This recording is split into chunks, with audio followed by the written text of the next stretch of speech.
Rishi, you mentioned at the beginning of this session that before you even say hi to someone, people subconsciously start judging your confidence, your energy, and your presence by just watching your facial expression, just by how you carry yourself. So your body speaks, much louder than words. It tells people whether you are confident, you're nervous, approachable, or unsure. So our brains are wired to make these snap judgments based on what we see and feel in the first few seconds of an interaction.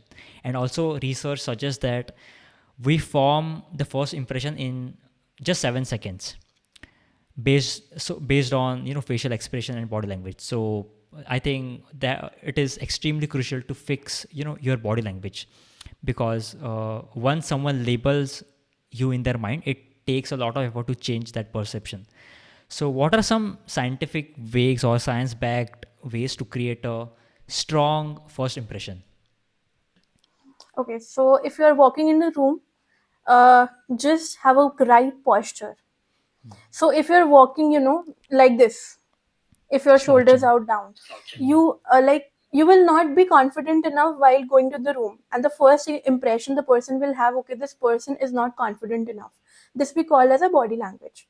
Body language plays a very crucial role when we are, trying to, start communicating with somebody, when we are trying to make the first impression. So in psychology, we call this effect as primacy effect, that when you are talking to somebody for the first time, you're having this impression in your head that, okay, how this person is, talking. And you will observe everything, how they walk, how they talk, what expressions they are using, how loudly they are speaking. All of these small aspects counter a big aspect, a bigger chunk in your mind. And then, it's very important to have a good aura. Now, how to have this good aura? Like, it's very important that you practice mindfulness. If you're not mindful enough, so if you're going in any room and and you're talking, and if you're not present in the moment, you will gonna create an impression in everybody's mind that, okay, you are confused.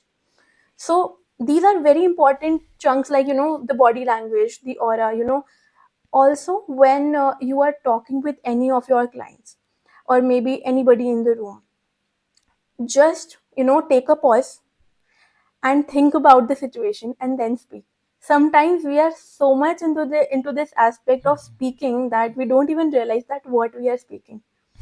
So there are various response types as well when I am, teaching my interns, how to talk to the client.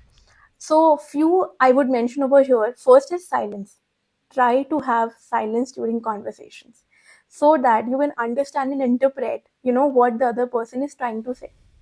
The other one is paraphrasing. Like, you said something to me, if I would paraphrase it, the other person will feel that, okay, this person actually listened to me, and then that person communicated in a more better way, right? Then we have another aspect is asking general questions, like open-ended questions. Also, your first impression depends a lot on how you are talking, how you are communicating. Some people, are not able to make bigger conversations, and either, they are very not good in small talk, and they cannot even get a lot of information.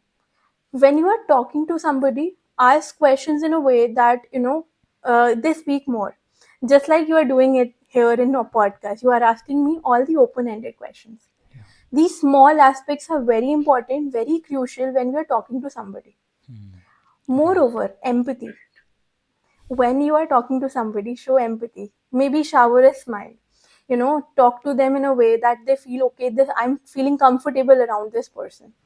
This will help you to, build confidence while you're talking to them in the first place, and the other person will think that, okay, I want to talk to this person more, right? So these are very small things that we really need to inculcate in our communication in order to, be more confident and be more, acceptable by the people around us. Right, right, right. And also one more thing I would like to add: if you're speaking with someone and if you're trying to explain any concept, or you're telling a story, try to use hand gestures.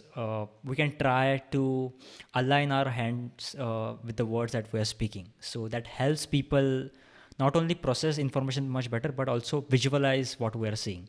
So I'll ask you something, Chinmay. Why do we use these hand gestures? it frees us from ourselves. So I was hearing a podcast where the one person was mentioning when you are sitting closely with yourself, you feel, lack of confidence. You don't feel confident enough in the room.